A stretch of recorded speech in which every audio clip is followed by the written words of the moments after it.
Thank you very much.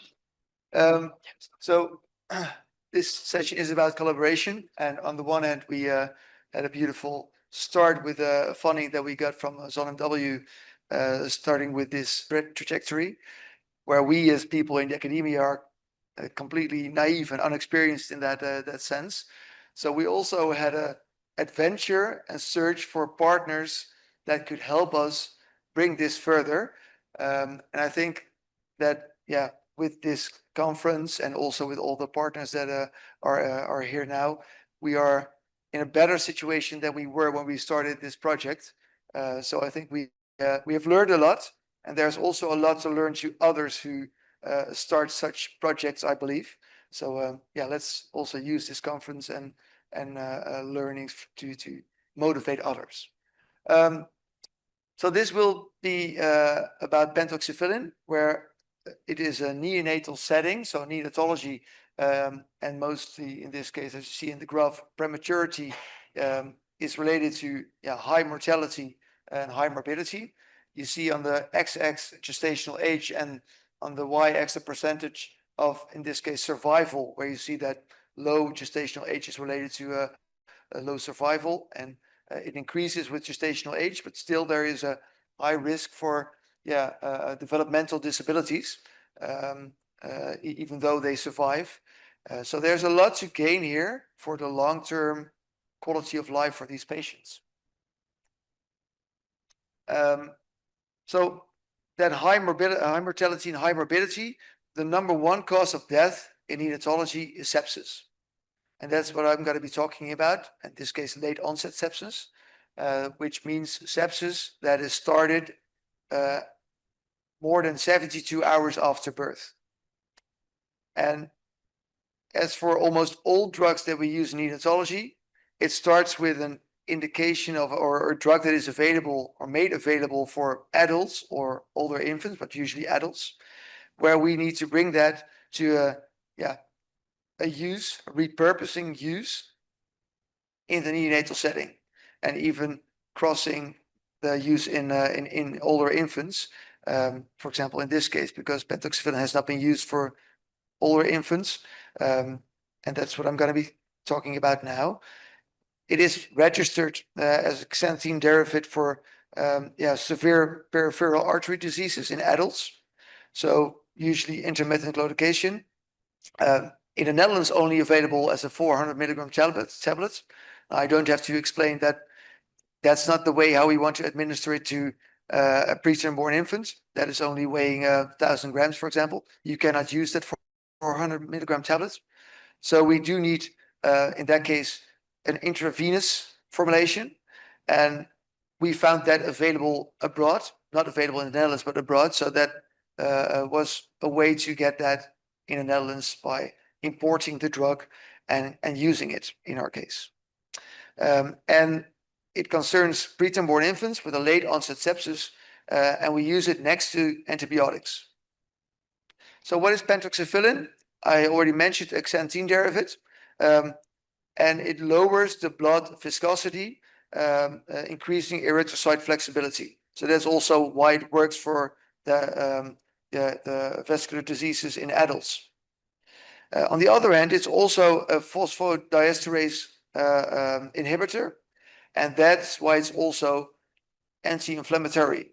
And that's where we see the effect for sepsis, actually the main effect, because also the other effect is also beneficial.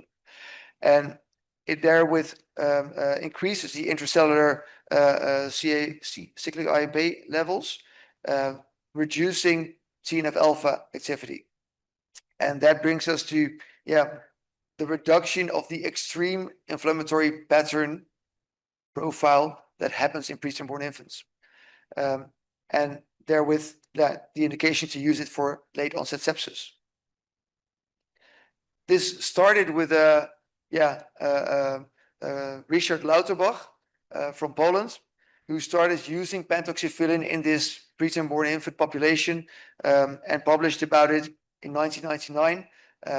And actually is one of the first with a trial that showed already efficacy and a good safety profile.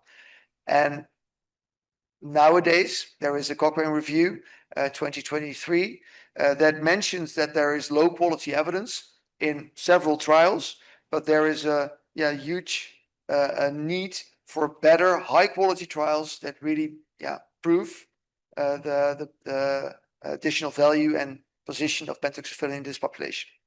So that's good because that's what we wanted to do. But that's also something that was started in Australia as well.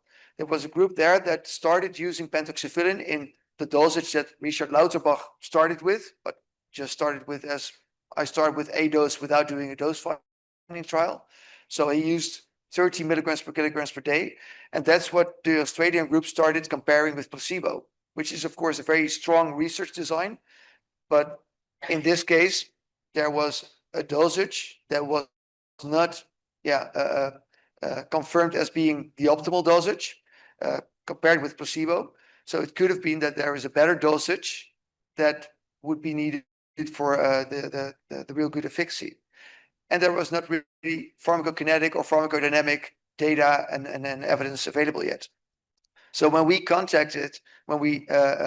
published on the protocol and after getting the trial funded, that we wanted to do this, we contacted the Australian group and we said, okay, we want to do a dose finding trial first because that's very important to do, and it's lacking, and it's actually hardly being done in a preterm population. So we wanted to do this. Then the Australian group was very afraid that, okay, now you're going to do the dose finding trial, and that may show that the dose that we are comparing with placebo is not the right dose. So they are actually quite afraid and didn't want to collaborate with us at first, that we would show that their trial would not be useful afterwards.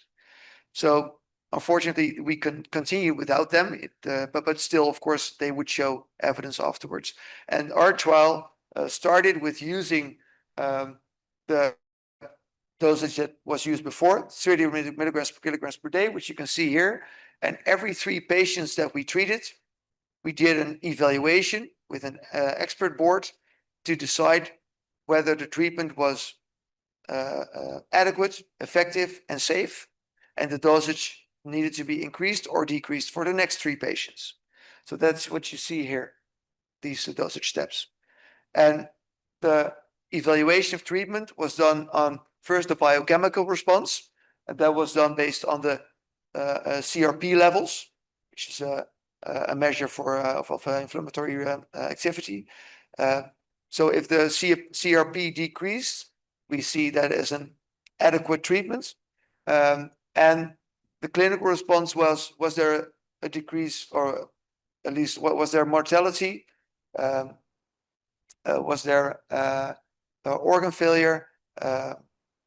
And was there respiratory support, increased respiratory support needed?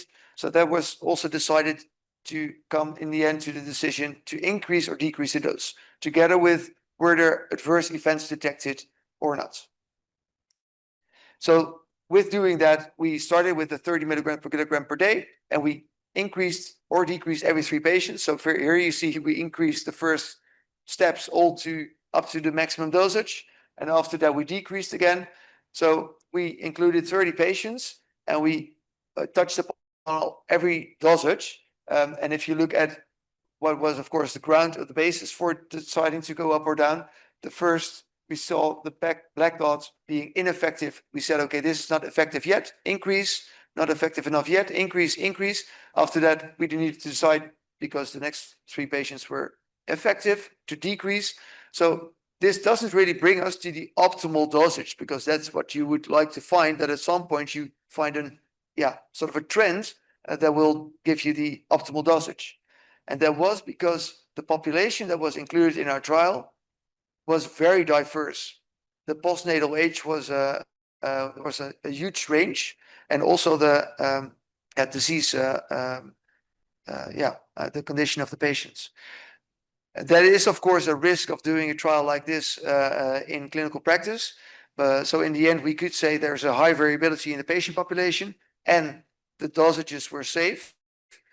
So in the end, we can just say that the dosage of 30 milligrams per kilogram per day is a safe dosage, and we need actually more data to say whether it's effective or not. And that's a good finding for the Australian group, because then we got back to them and we said, okay, we do not have evidence that your dosage that you're using and comparing with placebo is not the right one. So we are now, very desperately waiting for their results that will be published next year to show, whether pentoxifylline is really effective or not. And we collected pharmacokinetic data, described it in a pharmacokinetic model, and that's also important because that shows us that there's an elimination half-life of around 8 hours in this population. And that trial where we compare pharmacokinetic data with pharmacodynamics is also still ongoing. So I mentioned that, we did this trial and also did this together with a group in Poznan in Poland that was also using pentoxifylline. And we were searching for the partners to help us to bring this to registration. And of course, we started with our funding partner, ZonMW, and they suggested, okay, first start with the Dutch Drug Authority, CBG, where they couldn't really bring us to the next level except from suggesting to connect with a consultancy company, but we didn't have really money available to do that. And they already warned us for the fact that registering a drug or adjusting a label is quite expensive, and we didn't have that money either. So we were quite disappointed that we hoped that there will be some help there, but we were actually feeling quite alone. So we thought, let's try to see if an orphan designation made available by the EMA would allow us to protect our findings, because we were afraid and not experienced that when we would publish our results, that a pharma company would think, okay, this is very interesting. Now we are going to invest a few €100,000 and we can patent the drug, make it available and set a high price. And that makes it actually quite difficult for us to use it in a broad sense. So we connected to Sanofi, who is one of the companies that made it available. They were not willing to pay for it because at first we thought that there were we should be afraid for them, but we were also motivated to connect with them. And Zorginstituut, which is making drugs available in the Netherlands, they also said, okay, we would suggest that you first try to make the drug that is available as an intravenous formulation abroad, to make it available within the Netherlands for the same indication, so the adults, but then it's already available, and then to see whether you can adjust the label. So therefore we connected, actually it's not that we connected, NHS connected with us based on the published protocol, because they were very interested in our progress on pentoxifylline for this population. And that's where we actually found our first real help without having to pay a lot of money. Where they said, okay, if you want to bring this to registration, you need to make a dossier, and we can help you to see whether the data that you already have is enough, together with the Australian group. And that's where we really felt, okay, this is going to help us forward instead of pointing to a next party or person that couldn't really help us. So that was very helpful. And now we are at the step where we also have a connection with a party that's called Milstein, who is willing to make the drug available in the Netherlands without adjusting the label yet. And then after that, combine that with the Australian data and to see whether we can adjust the label together. But I have to say that it was a very difficult roadmap for us to see who to connect to and who could really help us. So I hope also with the initiative where ZonMW together with FAST in the Netherlands, they asked for projects that can be useful for a workshop, 6-day setting, to bring this to a next step for registration. So that's, I think, something that will really help people like us to really bring this to the next step without having to search and not really find help. So I think we are improving, but we should really help each other with the experience that is available to make it easier for such good initiatives. And we are really waiting for our next steps, which means making the intravenous formulation available in the Netherlands, together with Milstein and Sanofi, and then build a dossier for the neonatal registration together with FAST, NHS, or others to help, and then adjust the label and make the drug affordably available in the Netherlands to treat the preterm-born infants with pentoxifylline and reduce mortality. And we also have pharmacy uptake A15, pharmacy A15, which is our manufacturer for hospitals that could also manufacture drugs and make them available as well. So case closed, not yet, but I hope that in the upcoming years we will get there and also spread the roadmap for others to do comparable projects. Thank you very much.